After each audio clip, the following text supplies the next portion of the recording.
YouTubers out there. This is Jerry Saravia at the movies, and today we will be reviewing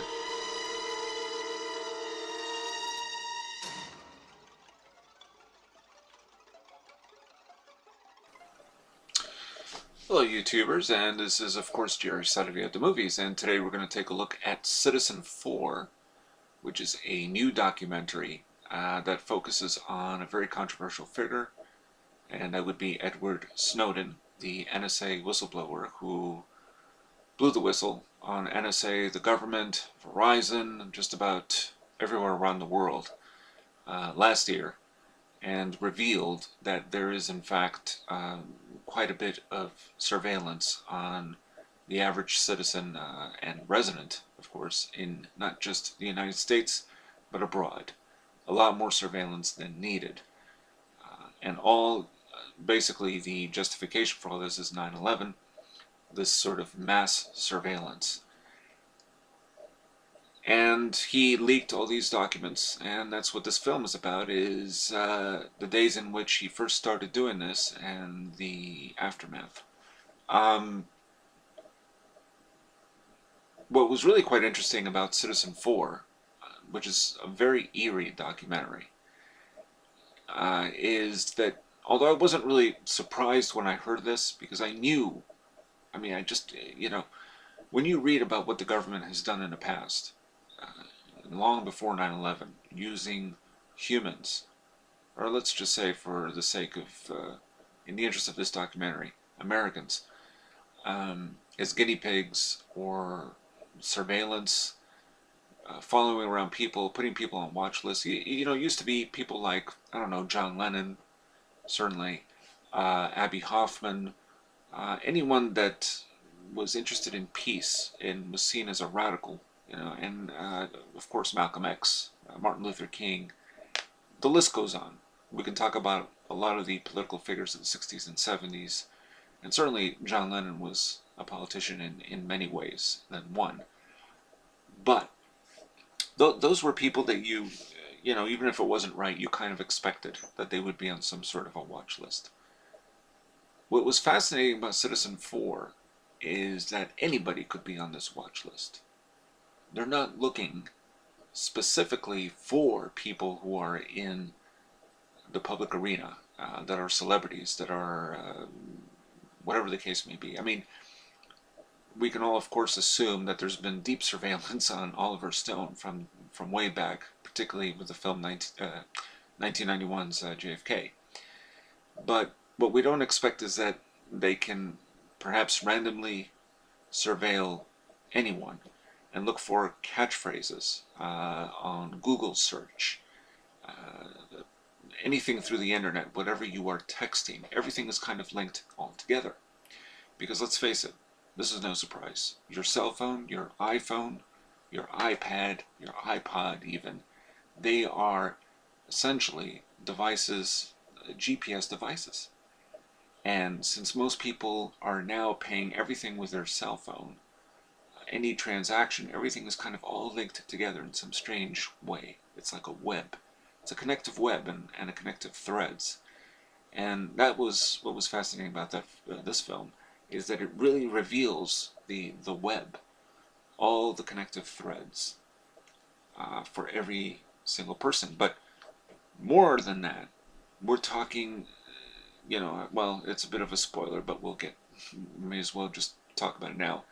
Let's just say it's in the millions, the actual watch list. It's in the millions. That's what's revealed in this film. So I'm kind of giving away a little bit of a spoiler, but there's nothing here that I can really spoil. I'm sure a lot of people know who Edward Snowden is. Now, this film takes its time to develop. It is a documentary. It's directed by Laura Poitras, who herself has been under surveillance as well. She had been stopped quite a few times at airports and had her electronic devices snatched from her and so on and so forth. She's a documentary filmmaker, and the one incendiary documentary she did about Iraq called My Country, which now makes me even more curious to see it, because if it's causing such a problem, you want to see what's causing such a problem. So she's been stopped several times, but not, it's almost Kafkaesque. I mean, there's no crime. She's not being told why. She doesn't know what this is all about, except that she did a documentary that perhaps, well, it does present things from the point of view of Iraq.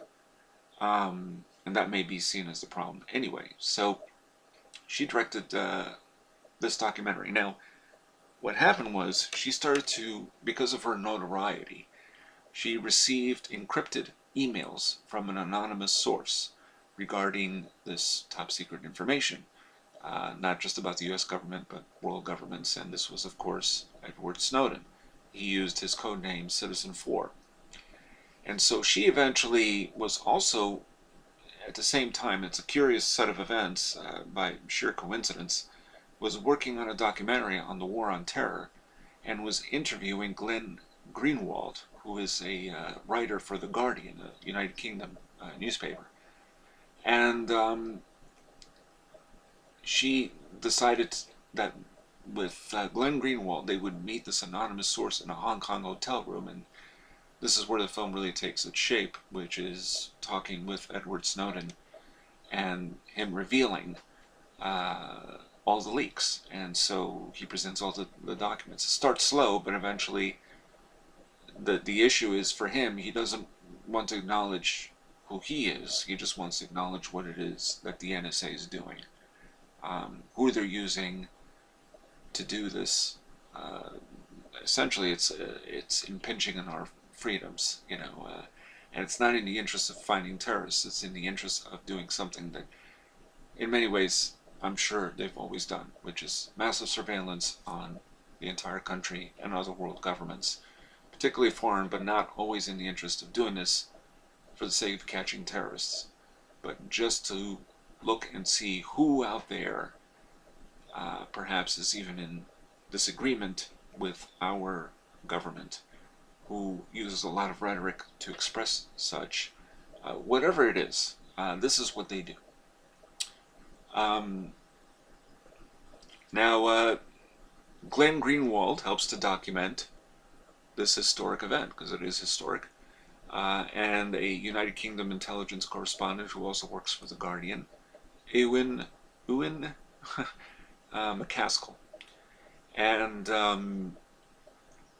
in one tense moment, just before Edward Snowden is about to reveal all this, because most of the bulk of the film is set in this hotel room, because this is where he is. I mean, he can't leave. He doesn't know what's going to happen. Edward Snowden, that is.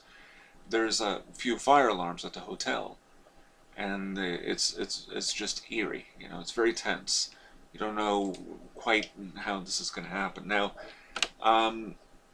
the film itself is not just a document of Edward Snowden's claims that have labeled him as both a hero and a traitor by many, but it is also, as I said earlier, it's really a hallucinatory view of surveillance in general, where our privacy is literally at the behest of 20-year-olds, because Snowden himself is 24 years old, 25 maybe now.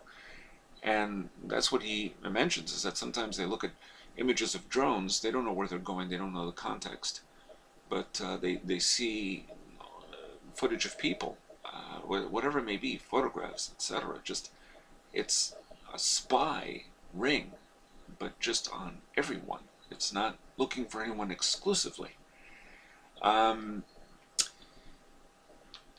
Now, the film also focuses a little bit on William Binney, who's a 30-year NSA veteran. He left the NSA after 32 years, shortly after 9/11, because he became aware of the fact that, well, they're conducting, the NSA, this massive surveillance, and the Department of Homeland Security, on people who have nothing to do with terrorism, as I mentioned earlier.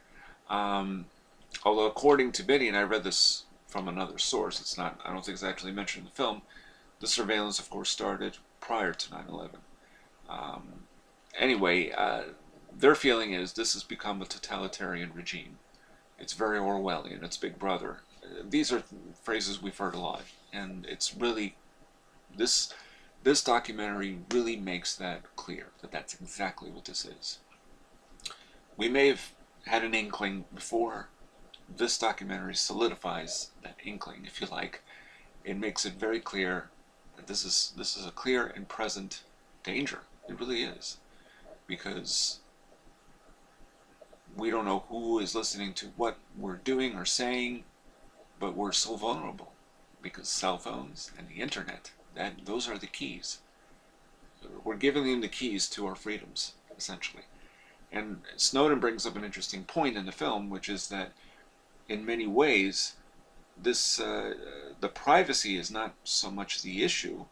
It's certainly part of it, but the very fact that we can't express how we feel because we're afraid that somehow we can't say certain things because it could get us into trouble. And so we want to say something and we can't. A couple of days ago, I spoke about Bill Maher and his Islam views. I mean, I'm sure that this man is under surveillance. I wouldn't doubt it for a second. Rush Limbaugh. But the point is, again, it's not just, those people. But if you criticize Islam, you might be on a watch list. Who the hell knows? I mean, this documentary doesn't make it clear who they're going after. It just shows that they could go after anyone. And on a watch list, if you have, and I believe the number was 1.5 million, but it could have been more. Certainly now it might be. Who are these 1.5 million people? He doesn't name names, but this was actually not even something that Snowden uncovered. But there is, in fact, another NSA leaker that has come forward, and the film, I believe, did not actually reveal who this is, but probably more of them will come out. And as William Benny says, anyone who knows this information out there is a traitor. They don't reveal it. So it's a whole new take for those who think Snowden himself is a traitor, when in fact this film views him pretty much as a hero for what he did.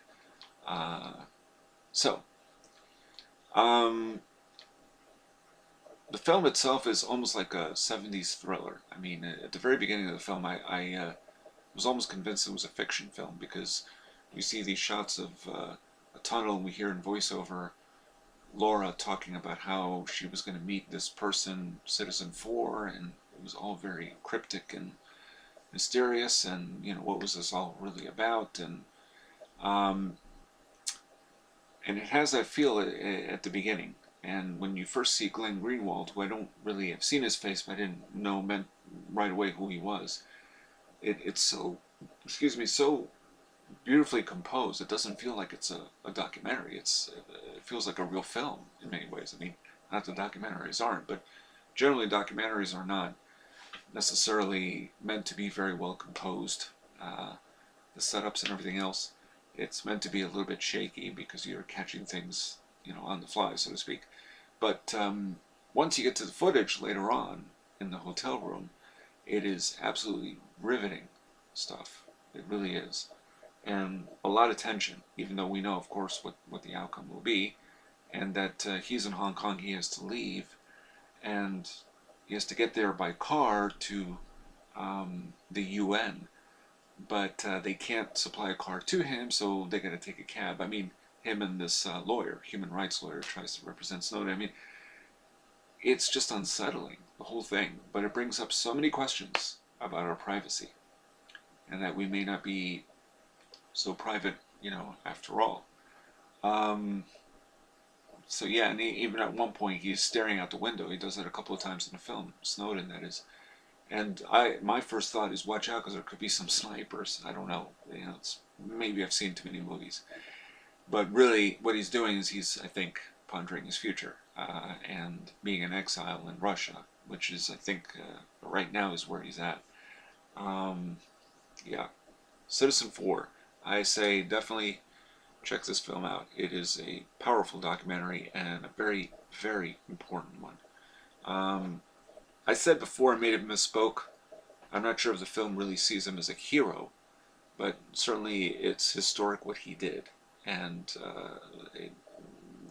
if that's what it takes to build a little transparency so that we're aware where our information is going, and that it may not be so private, we should know that. And what he did was certainly historic. But this documentary really deals in depth with the web, the connecting threads. Fascinating film. Check it out. It's playing in 37 theaters, so it may be hard to find in the U.S., but It's done well in the box office, considering it's playing in so few theaters. So search it out, seek it. This is one hell of a film. And this is Jerry Saravia the Movies, signing off. Oh, by the way, before I leave, I've now officially been writing for the Steel Notes magazine. So when this review will be in their magazine for next month, or the month after, I guess it's for December. Um, so when it does, I'll have the link posted in my review. But yeah, glad to be finally writing reviews professionally for someone for a change. It's been a long time. Anyway, Jerry Saravia at the Movies, signing off, and check out Citizenfour.